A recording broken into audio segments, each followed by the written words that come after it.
Hello everyone, thank you for joining me today. This is Taliesin McKnight, and today I wanted to talk about magical power, or what people in occultism refer to as magical power. It is force or energy. So, whether we are dealing with the energies found in stones or plants, when you take a plant and you utilize the energies within it for magic, or you use the properties of different stones or plants, you are working with the energies found in the elements. And when we are working astrological magic, there is an attempt once again to harness astrological energies, such as the forces of Mercury, or to make a talisman of the sun is basically trying to call down solar force. So whether someone is working astrological magic, they are working with magical power or force found within the astrological weather. If people are working with the properties of stones and plants, there is an energy there.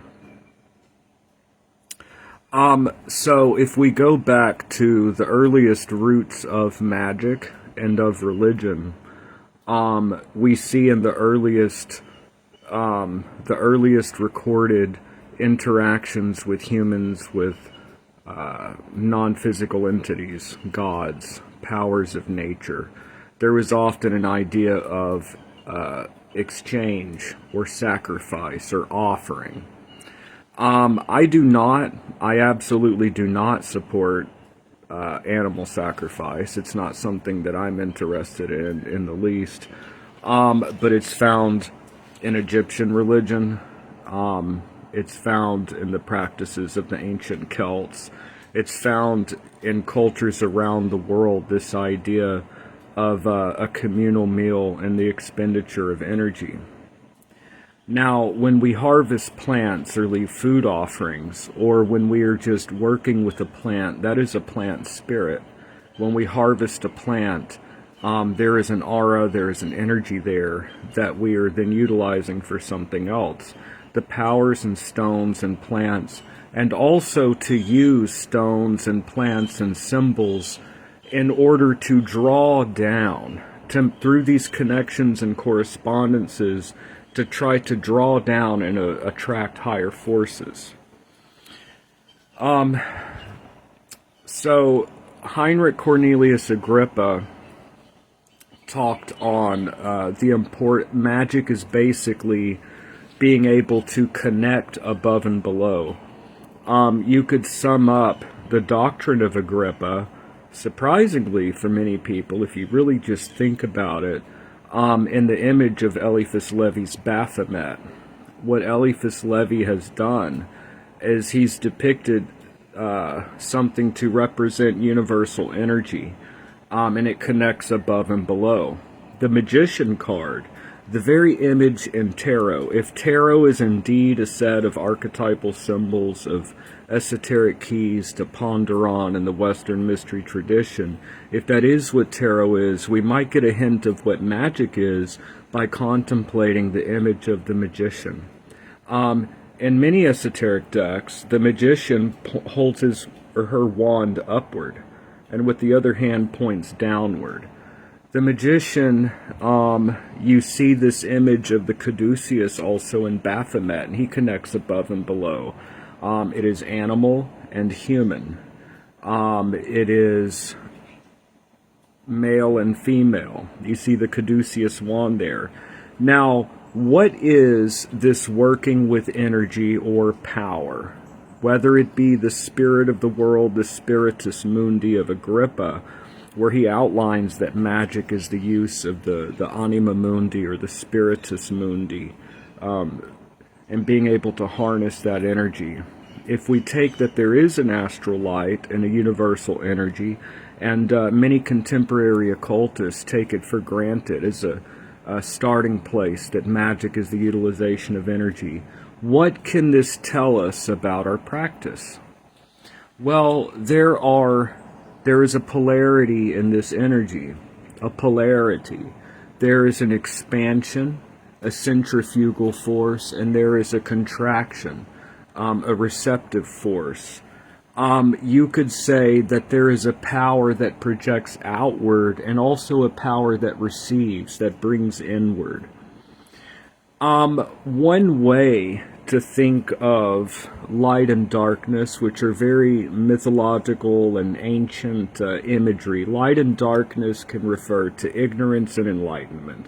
Light and darkness can refer to male and female, to earthy and spiritual.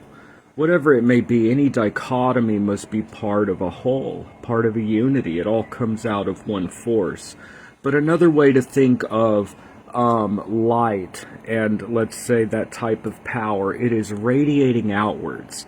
It's all about expending energy, about giving that energy, about giving, radiating forth. The opposite, receptive power, and this also goes into the dynamics of things like sex magic, is the ability to draw in, to receive. We see this in the lunar power. The lunar power receives the power of the sun. That receptive quality, so in this type of mythological type of energy of light and darkness, you could say that darkness receives. It does not give, but it receives. Now, we all have to be able to receive and hold energy in order to be a center of power, in order to project. So you could also see these as another aspect of the twin serpents on the caduceus, the power of reception and projection. We're always receiving energy, whether it be from the foods that we eat, whether it comes from just walking around outside and receiving energies from the earth and heaven, or being out in nature. We receive energy from our input, we gain knowledge.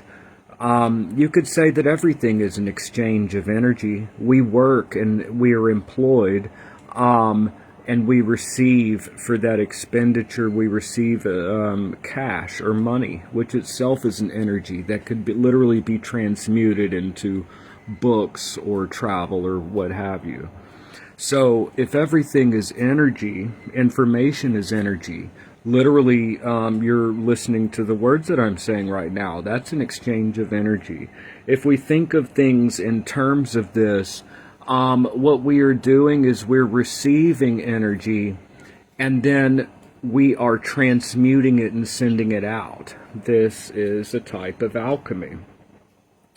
Another way to think of this is that every moment we are at a crossroads. There's always a converging of two forces. If you take a line going this way and another line going this way, our interaction with the world is always going to be an interaction with polarity, with choice. It's like the knowledge of good and evil. It's a choice. Every moment is a crossroads, a crossing of two forces. And what we learn to do is to choose our leaps. When we, for example, a new job, new love, new hobby, new group, new location, okay, these changes or sudden shifts in our direction or what we are doing, these leaps. So we're always change. It's about choosing our changes. It's about choosing our opportunities. It's about where to apply force. So I think one good thing to think about for magicians of all stripes and shades is to think about where we receive our energy.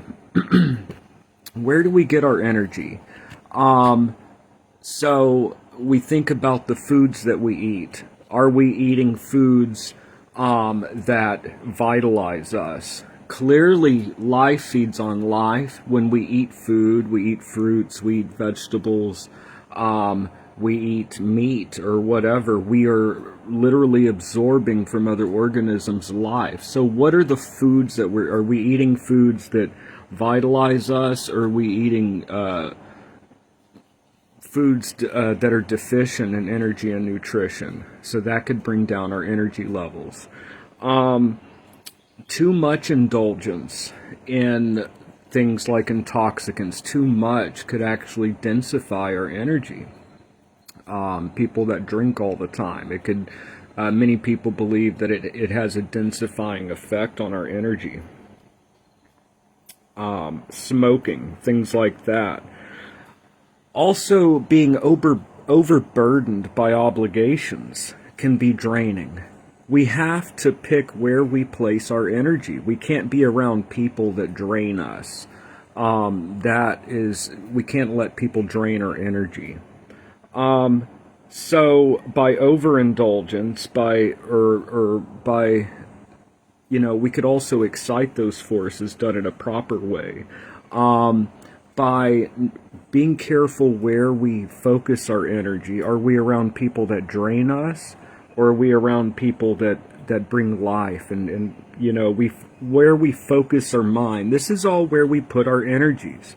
Someone that spends their energy on a video game all day, and yet they're trying to write a thesis, for example, or whatever the hell they're trying to do, right?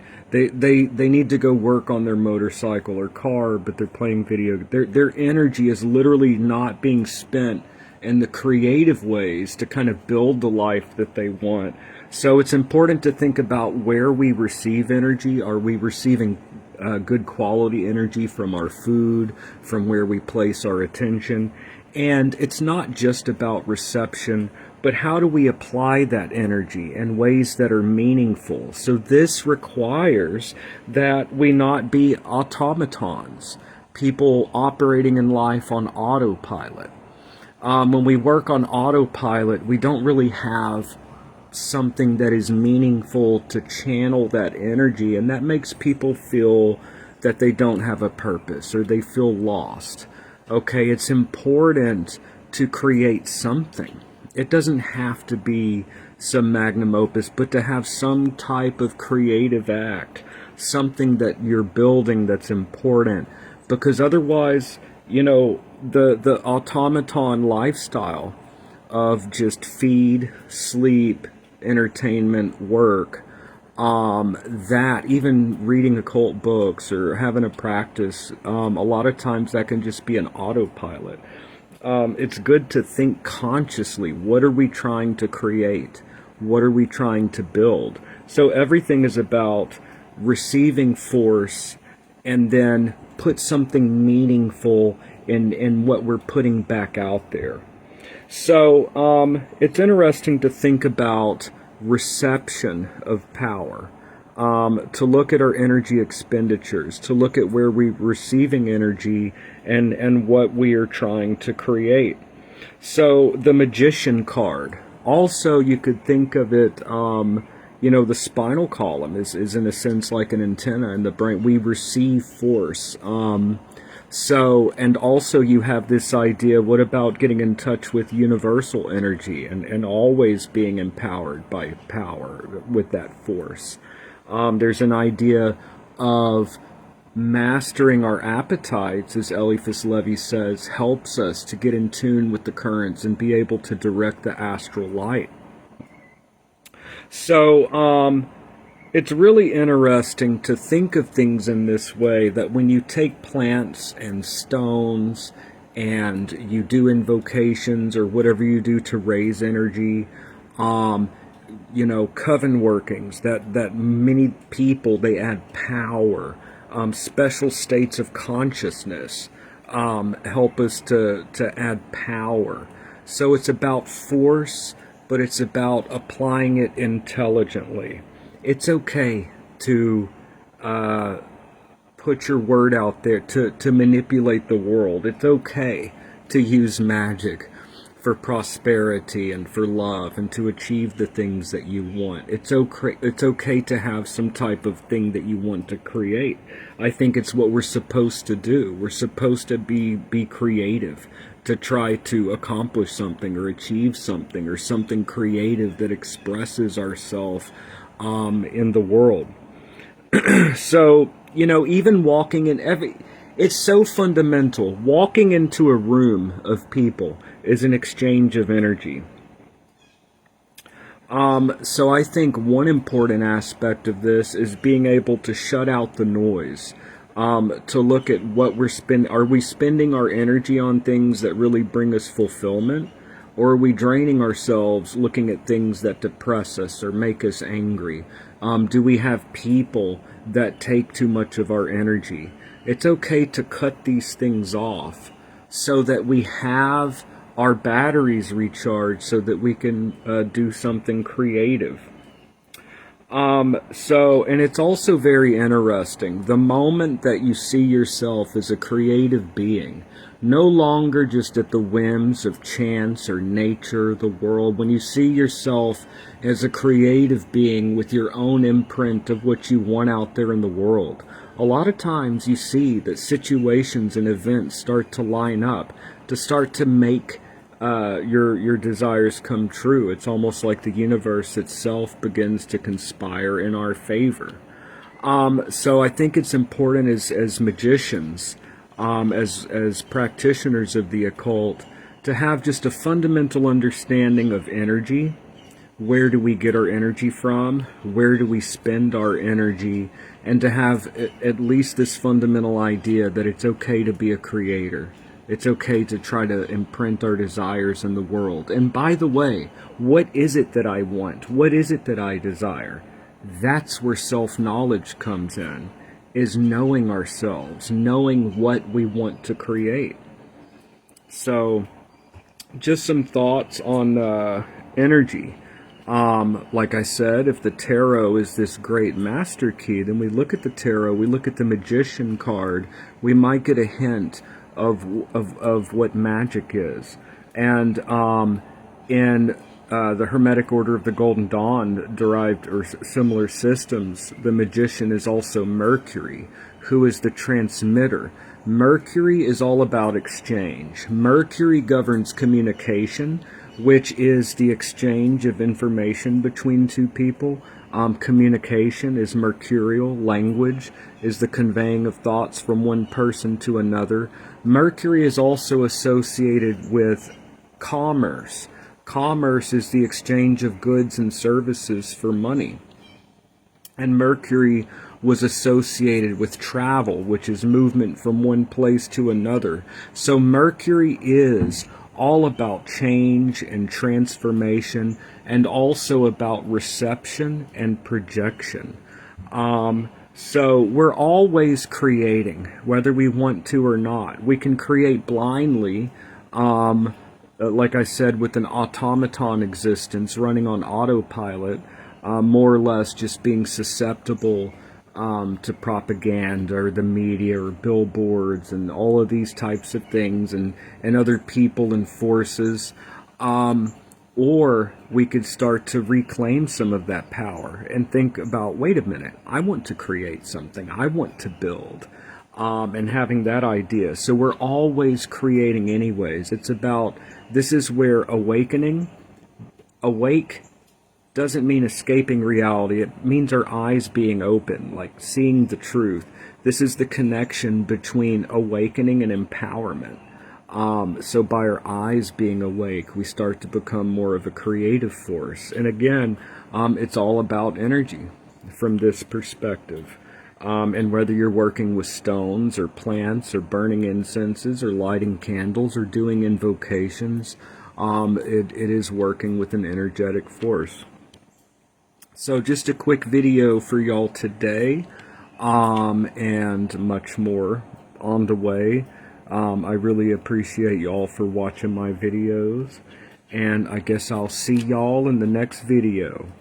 Also, if you enjoy my content or you like listening to these videos or hearing my perspective, if you like this content, please show support by giving a like or a comment or sharing. It's very much appreciated. Anyways, thank you so much, and I will see y'all in the next video. Alright, have a great day, y'all.